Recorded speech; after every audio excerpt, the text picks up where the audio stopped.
BlizzCon exclusive, no donuts.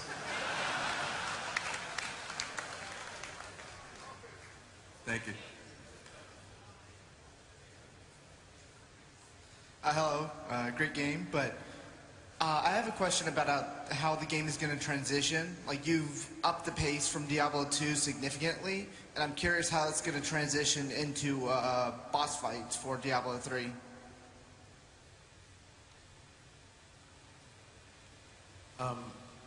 I'm sorry, I know I keep looking down, I just want to make sure I'm not taking all the questions. Boss fights we always consider an extension of the core gameplay. So one of the things we focused on is with every boss fight we want a reflection of how the game plays regularly. So our boss focus is, we've always said we want to make them about 50% Diablo 2 and about 50% Zelda. I always really like Zelda as an example because Zelda has very simple, straightforward boss fights that play into their core game mechanics, but they make them really interesting by having good phases or good themes, by setting up their bosses really well.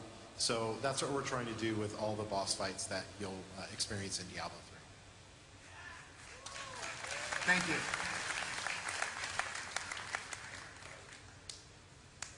Yeah, I love this game. I've played it since I was 5, but I quit, and then after a few years I returned, and I was horribly disappointed when the bots came. And I was wondering if there was any way to stop the programs such as T2NT and just cancel them out, like in Battlegrounds with World of Warcraft, and you could just report them AFK, they gotta press the button, and then they'll be saved. Well, let's see. We want to make your online experience as good as possible because we hate bots just as much as you do. So we will do whatever we can to try to stop them.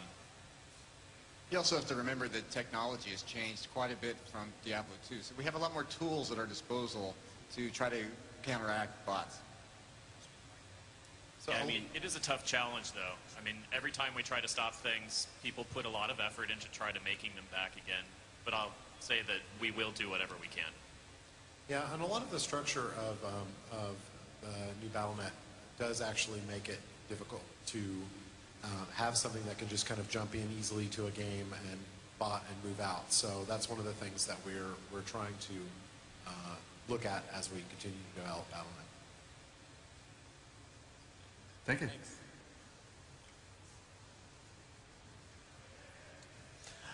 So I was wondering if we're going to get a key ring to carry all our ears on. And if we can expect some right ears instead of just the left. Well, that's an art question. I have no idea whether Christian has the capability of making ears for both sides. It's insane. I think we just decided on that, didn't we? Just now? We're going to have to include that, I think. Yeah, we haven't figured out where the ears are going to go, to be honest with you. Like, but I consider that a we won't ship the game until we do kind of a feature. We must have ears. Yeah, well, I'm sure we will give you, we're certainly not going to make you store the ears in your inventory. So I promise you that. Thank you. All right. Hey guys, my question for you is in regards to the multiplayer games. Will the player amount per game remain the same, or do you plan on changing in Diablo 3? Well, it could change. Right now, when we've been playing through the game, everything seems to play really well with the 4-player cap, but that is something that we've investigated over time. Thank you.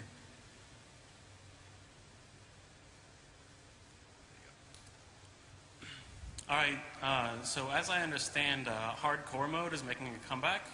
I'm wondering how is that going to work with the new PvP system? And since we don't have stats or abilities, are the traits going to be coming in to account for the balancing for hardcore builds? So, I'm sorry, I didn't understand the trait question. Well, usually, right, with a hardcore build, you just pump everything in vitality and then normal build, right? So what's going to be done instead of that? Well, we don't know yet what's going to be done for hardcore characters in relation, but putting the trait system in is basically to recognize that with the previous kind of attribute point spending systems, there wasn't a lot of customization to them. There was just a pattern of what you always did. So yes, it is our goal to break that. That being said, you actually have a lot of different defensive abilities that you can get through traits, and you can still do a lot of itemization. So I'm sure hardcore characters are going to stack health. On the PvP hardcore question, first I'd like to say thank you for asking that, because I was really hoping someone would. Yeah, you're going to die, because it's hardcore mode.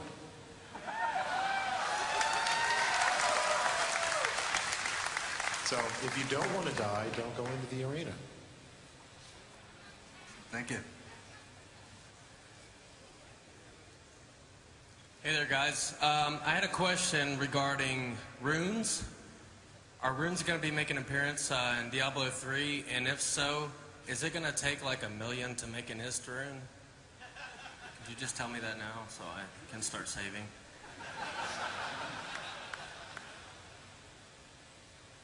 Runes are in Diablo 3. They're the things we put into the skills to change how they work. So the runes as they existed in Diablo 2, we don't have any plans to put them into Diablo 3 because rune words are really a crafting system, and we added a new crafting system. So we don't really want to compete with our crafting system with another crafting system because one's going to become redundant or better. So we'd rather just stick to the one. Thank you. Hey, sorry, wow, I go. My question is about the appearances of the game, because in Diablo 2, you had some of the coolest armor in any game that I have ever seen. And what I'm hoping for is that if you guys ever talked about having maybe an appearance tab or something like that, like you could see what you're wearing on the outside, but have actual gear, because it might, have better stats or something like that, but there's cooler gear that you would rather wear because it's badass as opposed to the gear that you would go kill people in. Nate, you want to tackle that one? No, I think you got this. So we're really giving you a lot more choices in Diablo 3 than in Diablo 2 as far as armor sets go.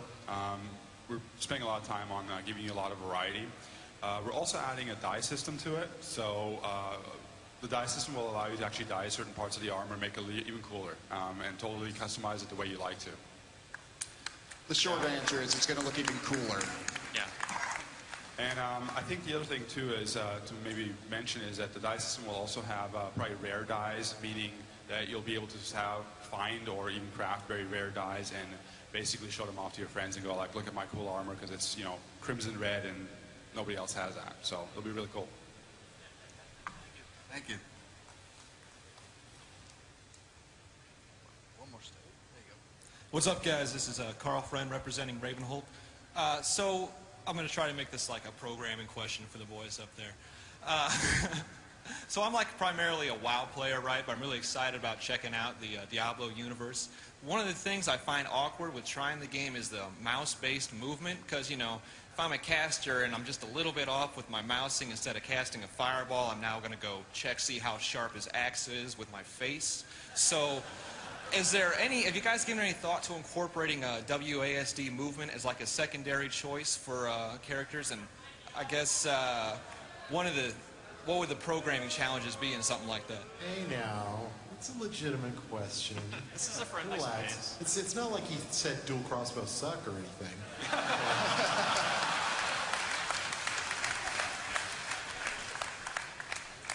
Okay, so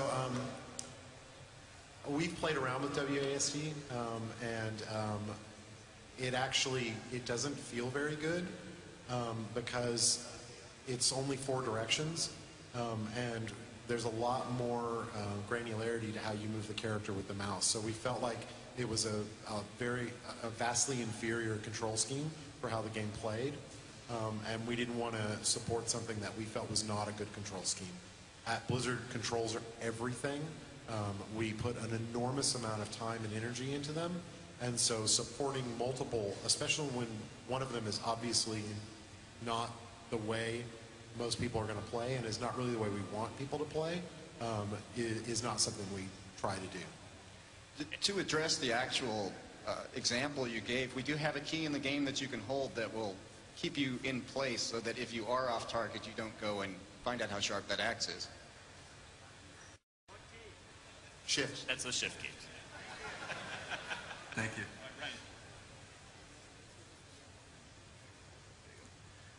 I was wondering if there was any plans to allow downloading of the original Diablo and Hellfire, along with the way Diablo 2 can apparently be purchased online. Sorry, I heard original Diablo and Hellfire. Currently, you can purchase Diablo and Diablo 2 and the expansion online and download it directly, while there's no way to do the same for the original. Okay, so probably, we don't know yet, but almost every game that we're making now, we're trying to move to be able to purchase online. And I believe Mike said at the opening ceremony that Cataclysm is actually going to be able to be purchased directly from us online. So we haven't figured out that stuff yet for Diablo 3, but I can't see why we wouldn't do it that way. Thank you.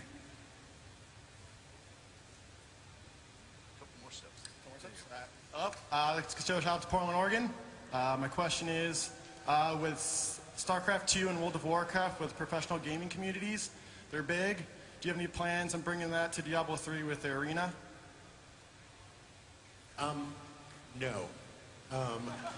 If anything, we're actually specifically trying to avoid that. Now, if players want to turn the arenas into a competitive mode, you know, it's your game. You have the power to do whatever you want with it. But we're not incentivizing it. We're not encouraging it. We're actually specifically saying it's not an esport because, you know, the great thing about dueling in Diablo 2 was that everybody who got it was a part of it. They didn't mind that it wasn't a perfectly balanced game. They actually liked that because it was all about finding the better build or the better way, finding that way to make a character work in a way that no one else had found before. That does not lend itself to hardcore balance. If it becomes an esport, the balance, the fairness starts dictating everything. And that's not what we want. We want to preserve that idea of you can make a better character.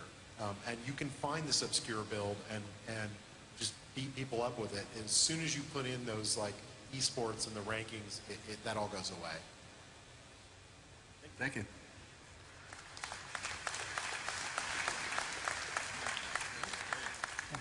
Hi, I'd just like to say that my favorite level in Diablo 2 was the Arcane Sanctuary, and I thought it was the coolest thing ever how you guys did the drawing with the isometric so that you could walk up a tower that was forever like building onto itself.